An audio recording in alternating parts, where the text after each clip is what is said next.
We are Benett, Matias, and Jackson. and for our internship, we made a short film.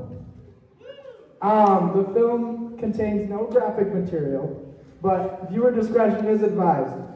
There are 10 sequences, so if you have young children or easily scared husbands, please consider that. Also, if you're sensitive to flashing lights, consider that as well. So please silence all cell phones, and when I give a very subtle signal to our light boy, pretty cute little light boy, the film will start. So yeah.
So what do you guys think about the movie?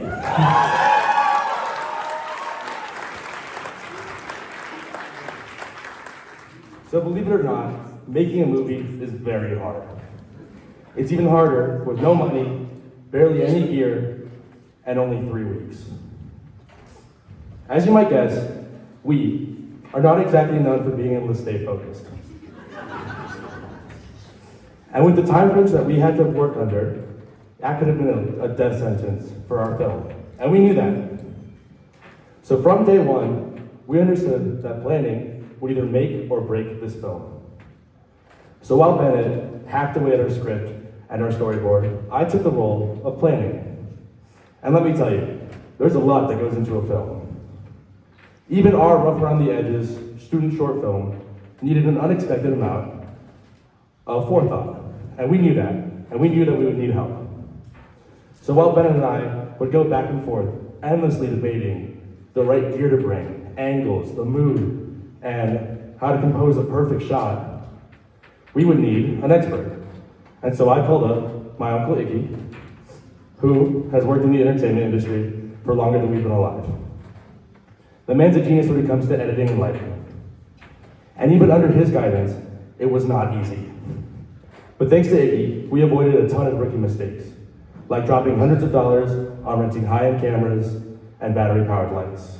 Instead, we spent a fraction of that money on props, extra storage, and the stuff that actually made our film work. So now we had our what, our why, and our how. All we needed was our when and where.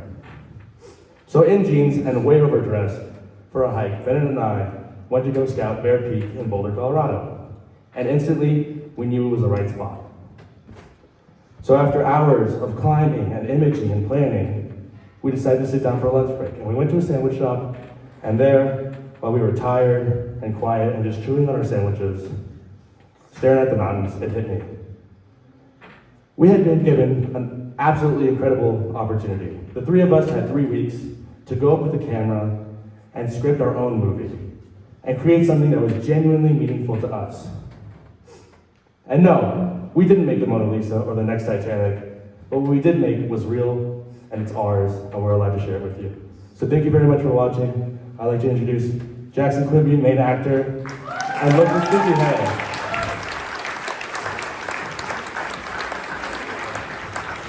Can you hear me? All right. How'd you guys like the movie? You good, right? Now, making a movie is easier said than done. It's harder than you might think. It's harder than you might think to make something you're proud of. At first glance, it might seem like a simple process. Point the camera, press record, and piece together a story. But when it comes down to creating something meaningful, especially with other people, the challenges begin to reveal themselves. Collaboration is a double-edged sword.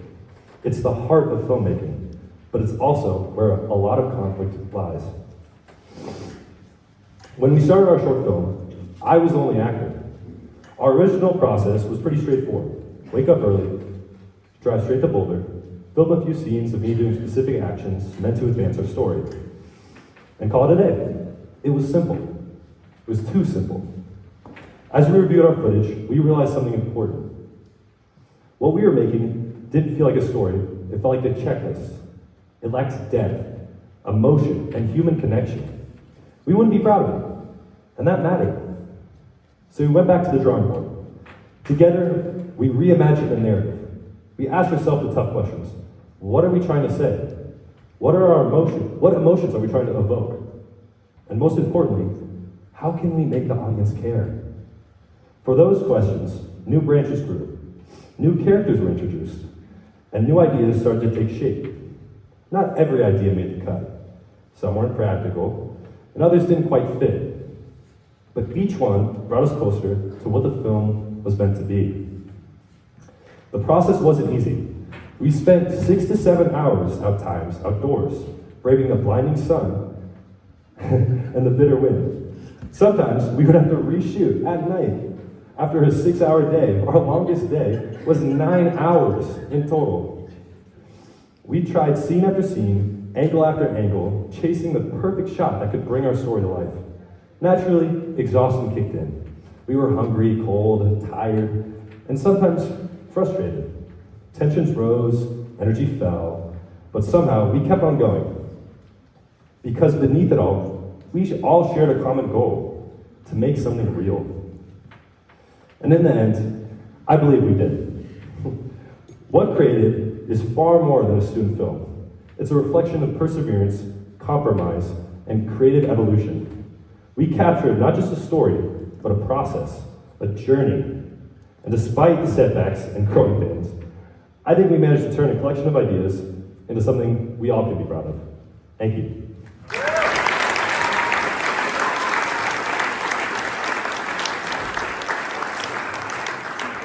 And next I'd like to introduce our director, editor, cinematographer, and producer, Mr. Benett Odegaard.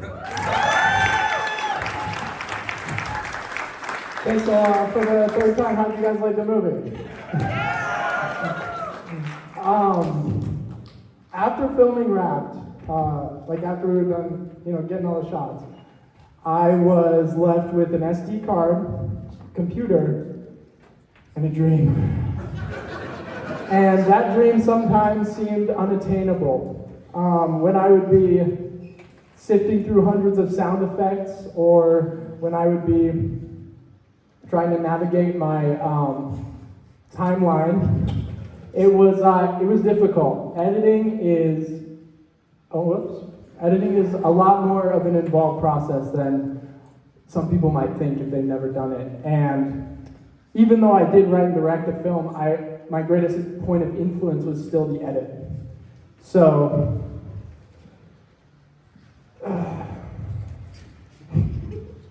actually putting all our shots together into this film was a monstrous task. Plus, we had a ton of ideas for how we wanted the film to look, sound, and feel. Some of us had more ideas than others. And it was my job to bring those ideas to fruition. Maintaining motivation in that task was both difficult and it was illuminating. So there was a period of about 2 weeks where I wasn't making a lot of progress. I was struggling, as you can see from this picture. I wanted to keep the editing moving, but I was struggling with the weight of expectations, which led to an overemphasis on minutia. I wasn't motivated, nor was I excited. I was scared. I constantly reminded myself of the inevitability of my work being shown in front of a huge crowd of my family and friends. And I thought each scene, each cut, each effect needed to be perfect. So I chased that idea all the way to the ends of the earth until I found myself at the edge with nowhere to go. And I ceased to be able to work. I would think about editing all day and then I wouldn't do any of it. And I just couldn't find it within myself to keep working. Until I figured out what I needed, which was to release myself from the pressure of perfection. I went in for a meeting with Dave Ruck, my expert. Where's Dave? There you are, good shout. All right, thank you, Dave. Okay, he said something along the lines of, just have fun with it. It seems simple, but I actually thought about it for a while afterwards. It wasn't until that night when I went back to the computer when I truly internalized it, because I'd heard it so many times before. But when I started editing again, I just started doing whatever was fun. The ending sequence started coming together so much better. I didn't try to section off things, I just did whatever I felt like doing. And I also gave up on the gargantuan task of trying to score the film myself. I just used music that other people had made. And I stopped caring so much about how I looked dumb if I made something people didn't like. I made something that I liked, and I made it so much better than I ever could have if I had been trying to cater to the expectations of others. I still allowed outside influence, obviously. I didn't keep myself shut in for too long. But I started to feel so much prouder of my work and so much more confident in my abilities the minute I allowed myself to breathe.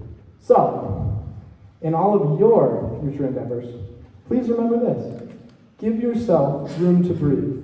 Stress can be productive, but allowing your mind the freedom it needs to create things is essential.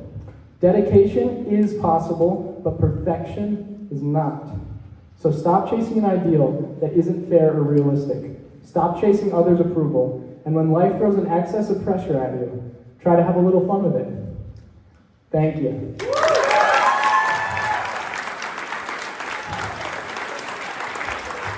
Next up.